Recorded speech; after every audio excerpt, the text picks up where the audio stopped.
How you guys doing? I can imagine that you guys are frustrated. It's been a long day for many of you at work and just dealing with some of the issues in this building. I've been speaking to your fearless leader and her son over the last couple of days and trying to figure out what to do with this situation.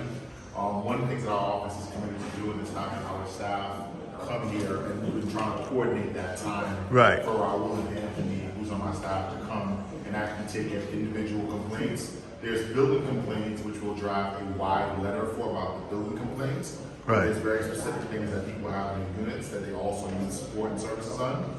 So we will try to get that to you by next week. Let's try to figure out a day and time that Anthony and Raul can have a table set up right here in the lobby, that they can come, take individual complaints, get that information, get those letters processed, and send a stack of letters to the landlord to let them know that we are watching, we're not playing, and we're paying attention. I'm here to support you guys, whatever you guys need. I am your neighbor. I grew up at 275 Linden Boulevard, so I grew up down the street. I live up the road still, so I'm not far, I'm a block away from you guys. So I walk by this building every morning on my way to work. So with that being said, this matters to me what's happening here because you guys are my neighbors. And beyond being your elected representative in Albany, I am your neighbor, and that speaks more volume than my position in Albany. So here to listen. So NYPD here, Officer Pierre, work with him very well as well. But definitely wanted to have our staff come out here and do the individual casework with you guys. Because again, I don't want anybody talking about all their problems out loud and the things that are personal that we want to have you guys talk offline with, and then things that are also collective in the building that we'll see a particular pattern of, and we're willing, as we worked with the last time we were here, to bring the Attorney General and the petition teams to work with us on filing maybe a class action lawsuit against the landlord, because some of these things are unscrupulous, and no one should have to live like this when they're paying their rent and living in our building. So just here to say I'm here in solidarity with you guys. I am running into another thing, but I wanted to personally come in, not send a staff, I want to personally show up and say that my team, my staff, we're committed to making sure this is resolved. Any quick feedback or questions? Well, we did we just recently won a rent reduction, and the landlord is trying to, they denied their argument that the building the elevators were done in a timely fashion and they didn't have to pay the reduction. Did you send this to my staff already? No, but I'm gonna. Please send me a copy. Yeah. Right. Okay. But again, just here again, I didn't want to send a representative. As you guys probably know, from January to June, I'm in Albany. I'm not downstate. From July to December, I'm here in the district. So when I am here, I try to show up myself and answer the questions you guys have directly. Again, my office is at 249 M5 Boulevard. But Anthony from my team and Raul will come back and make sure we do all the individual work together. All right? Okay. Any questions? Anyone has any concerns for the assemblyman? Any questions? Any questions? No? Okay. I have a concern. Yes. The van doesn't work. Right. And when delivery comes, they put it in this building. All the time. Stolen. Right. That happens all the time. Yeah, that happens.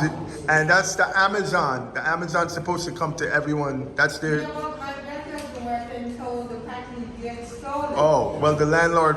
Well, we have to talk to the landlord. Individual concerns around your specific issues. So if your bell and your unit's not working. No, the whole bell. The whole bell in that B building. When you send me a copy of that letter, if you can send me all of the general building complaints. Right. Letter. Okay. A letter for the general building concerns. Okay. I'm mindful that they're not just building concerns. Some people have specific concerns, right? And so I want to deal with the specific and the general in two different operations. So I'll have Raul and Anthony here next week. Okay. Right at that. If next week, this day and time works, I'll have them. They'll have a table here. You'll see like a blue banner with my name on it.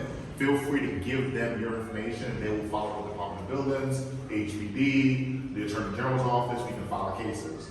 If it is a general concern, send an information. We'll make sure that it's Then we also have a problem with the rats. And the building is infested with rats. Let me just say something. Running big rats. The rat problem. The rat problem is becoming a city issue, right? Yeah. So we need to solicit the support of Councilmember Rita Joseph, who represents this area. Yeah. And the reason why is because what we're seeing is overdevelopment in this community. So Yeah. if you look at all the buildings around you, on Martin, on Linden, there's a lot of excavation of land. And when you have that happening, it's digging up earth or unearthing what's underground. Right. So even when I walk by, or I was coming down from my office on Rise and Empire, if it's after a certain time of night, I'm doing one of these, walking down the street, right? Yeah. Something might jump at me. Yeah. We are working on getting more traps. How you doing? Spraying more pesticides and trying to reduce that. Okay. Part of that is a overdevelopment issue. When you Right. dig the ground, things that are underground will come up. Right. So I will say that we gotta get that under control. Right. So the And then the garbage, right? So Yeah. if you got fat rats coming up and you're giving them food, they're gonna eat. And right? So and then there's a roach infestation problem in all these buildings because they don't exterminate the incinerator rooms. They don't exterminate the basement and in between the walls because the roaches are in the walls. Gotcha. So they need to exterminate. They have to get a quality exterminator. And some of these people, a lot of these people have asthma in the building, so it has to be toxic free. Yeah. You know. Right. Some people Yeah. even are, some people are even ordering their own exterminators and they're stopping them from even coming to have access to do the extermination. Yeah. So this is horrible. Yeah. do this. And everybody got a pen and paper or like one person writes and please share with the group. I'm gonna give you the address of the office and the phone number for the office. We're also having a grand opening for the office tomorrow. We'll have 25 vendors, HRA, Social Security, a bunch of vendors who are gonna be out there just vending and doing different services. So we'll have food, music, good vibes, good energy. The phone number for my office is 718-771-3105. I'll repeat that.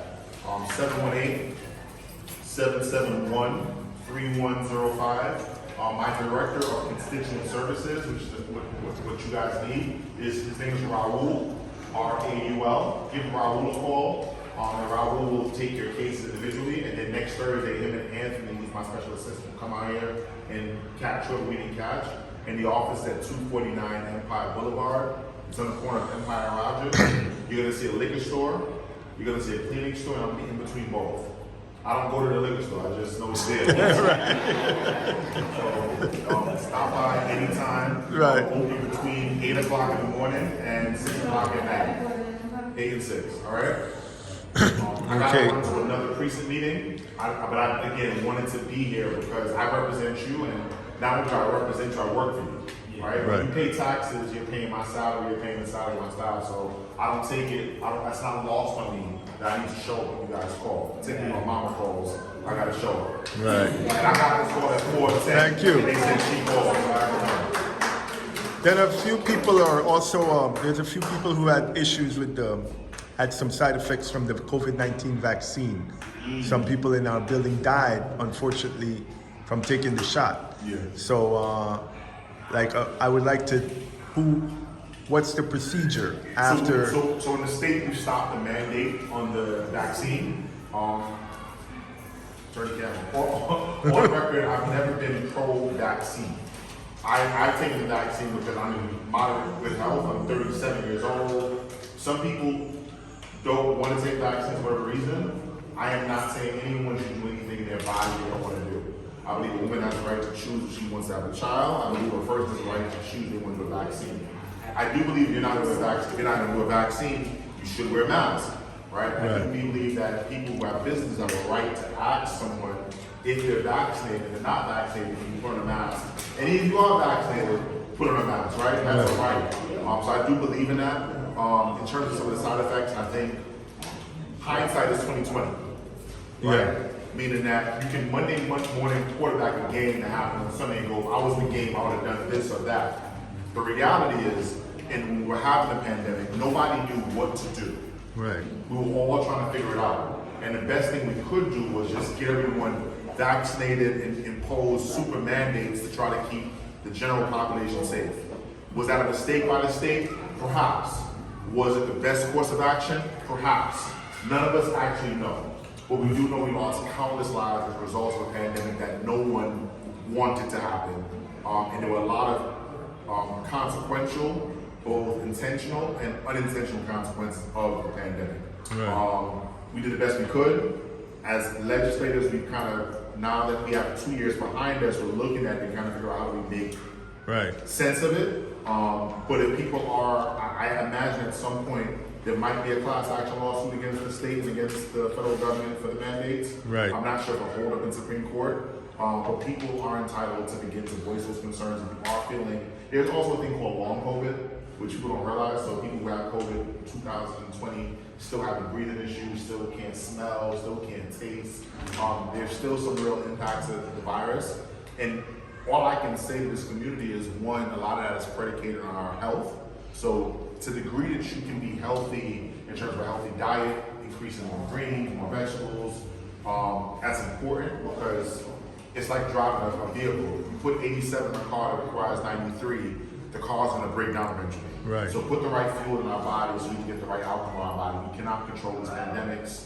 But if you are having symptoms and aftermath, please reach out to us or reach out to Kings County and downstate to Methodist and one our district and see if there's any course of action.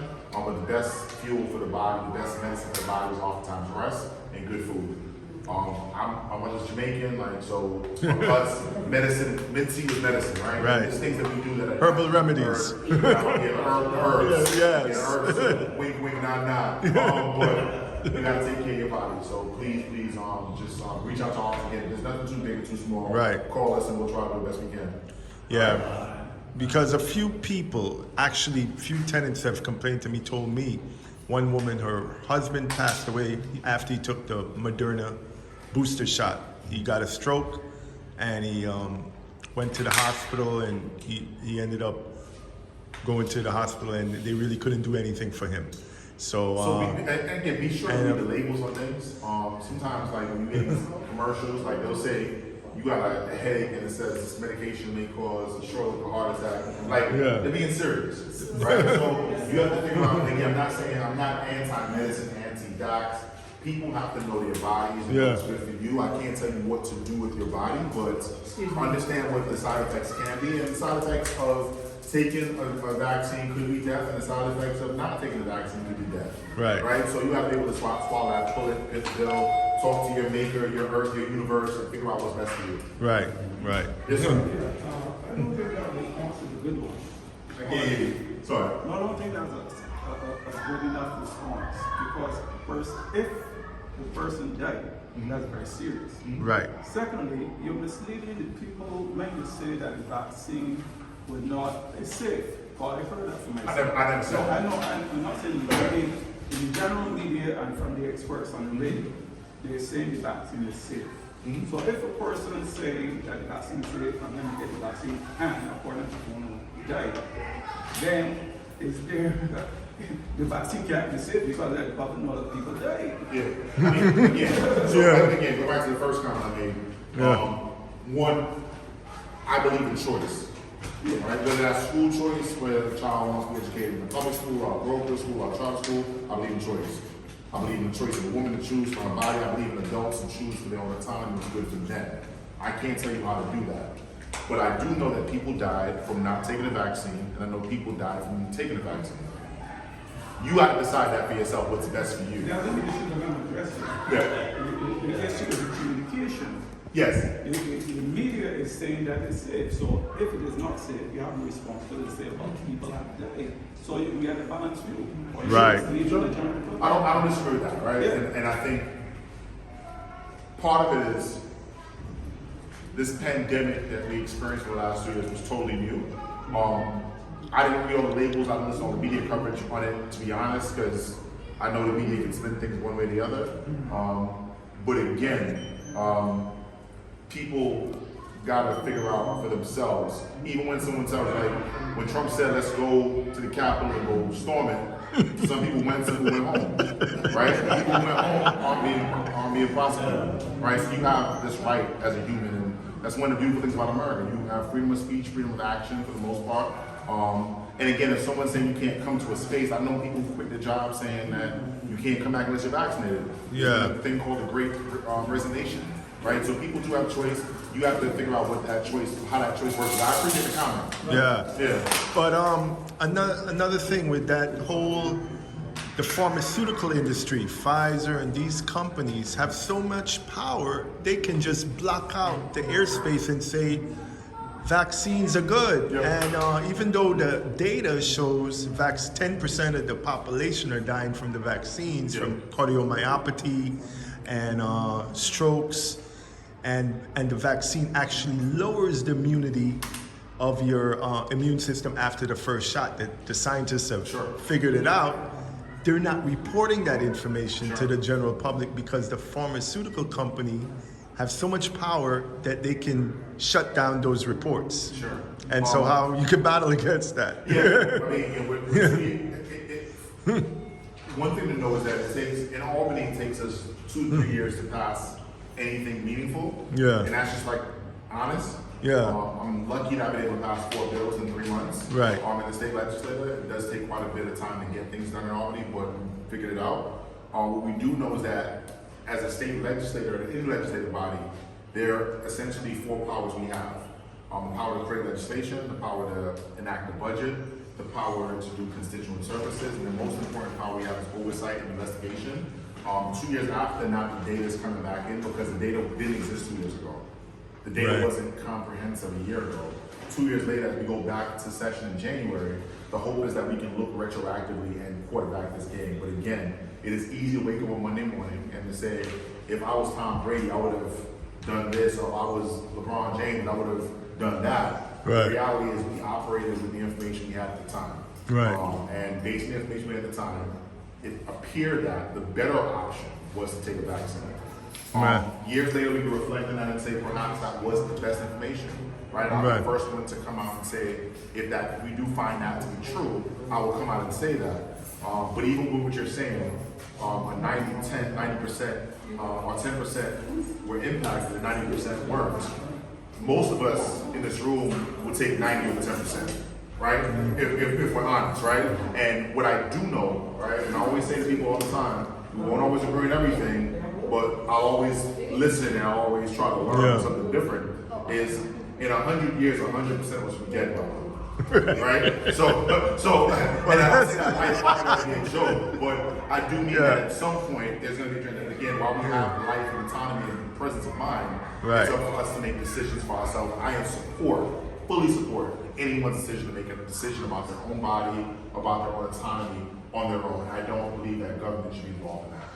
But only thing with the particular way it was Communicated. the whole warp speed under Trump when they did the vaccination program with the Department of Defense, it was only 6 months he took to approve these vaccinations. When actually it takes 10 years to really go through testing. And guess who winds up being the guinea pigs? The people in this community. Like they end up being the guinea pigs for the vaccine companies, you know, and that's the shame because they don't test it. It's just in these areas that we become the crash test dummies, you know. Yeah, so that's the thing. Thank you guys so much for gathering. Thank you for caring about your community enough to organize and to figure out how to reach your government officials. Again, this is my second time being invited here. I'm 2 for 2. When you call me, I will show up. I am your neighbor. I'm your representative in Albany, but more importantly, I'm a kid from this neighborhood that grew up and was fortunate enough to be able to be in a position of serving you. So looking forward to continuing serving you. Okay, beautiful. Thank you. Thanks again. Thank you.